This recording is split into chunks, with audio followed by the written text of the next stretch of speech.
Haruskah kita cemas dengan kembalinya Taliban di Afghanistan? Saya Bagja Hidayat dan inilah Opini Tempo.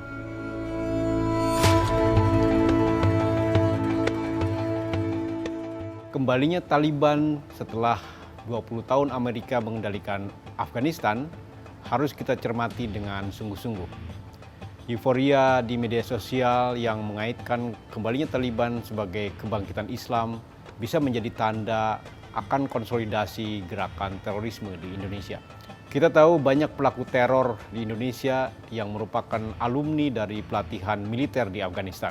Di luar itu, kembalinya Taliban menguasai pemerintahan Afghanistan akan mengubah gerakan terorisme di dunia, termasuk di Indonesia.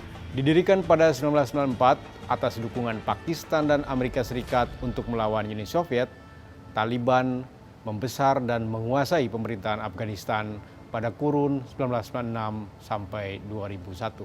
Tak seperti ISIS atau negara Islam Irak dan Suriah yang bercita-cita mendirikan kekhalifahan Islam, Taliban adalah gerakan nasionalisme. Ledakan di Bandar Udara Kabul pada 26 Agustus 2021 diduga dilakukan oleh ISIS untuk menggoyang kekuasaan Taliban di Afghanistan. Secara ideologi, ISIS dan Taliban memiliki kesamaan dalam hal meletakkan Islam di konteks abad 7 Masehi ketika agama ini mulai menyebar di Jazirah Arab. Keduanya bermimpi tentang kekhalifahan di mana sirkulasi kekuasaan beredar melalui garis keturunan.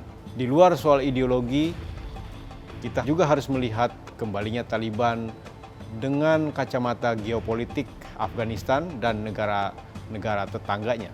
Telah jadi rahasia umum bahwa Taliban didukung oleh Pakistan yang berseteru dengan pemerintahan militer Afghanistan sebelum kembalinya Taliban. Di bawah kepemimpinan Presiden Ashraf Ghani, Afghanistan cenderung membela India, seteru lama Pakistan.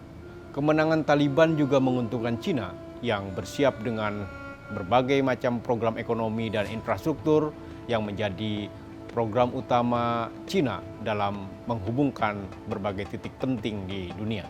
Dengan kata lain, kembalinya Taliban adalah tarik-menarik kepentingan politik dan ekonomi yang tidak sederhana. Memotretkan kemenangan Taliban sebagai hanya kebangkitan Islam adalah pandangan yang ahistoris, naif, dan simplistis. Karena itu, jika euforia kembalinya Afghanistan merebak di dalam negeri, polisi seyogianya antisipatif untuk mencegah konsolidasi gerakan terorisme di Indonesia. Jangan sampai kembalinya Taliban di Afghanistan menjadi momentum baru gerakan terorisme di dalam negeri. Namun, sikap antisipatif aparatur hukum itu harus selalu menjunjung tinggi hak-hak asasi manusia. Dengan undang-undang anti-teror yang baru, polisi memiliki ruang gerak leluasa bertindak atas nama anti-terorisme untuk menangkapi mereka yang terduga termasuk dalam gerakan terorisme. Di sini aparatur hukum kita selayaknya tidak hantam kromo dengan bertindak keras kepada mereka yang terduga terlibat dalam gerakan terorisme seraya mengabaikan hak-hak setiap orang di mata hukum.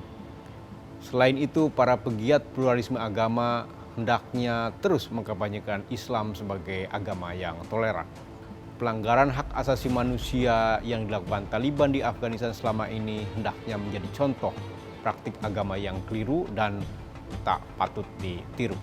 Selain merupakan inti ajaran Islam, inklusivisme beragama merupakan hal terpenting yang bisa menjaga Islam tetap relevan dan tidak terkucil dari pergaulan dunia modern. Simak selengkapnya opini majalah Tempo di majalah.tempo.co.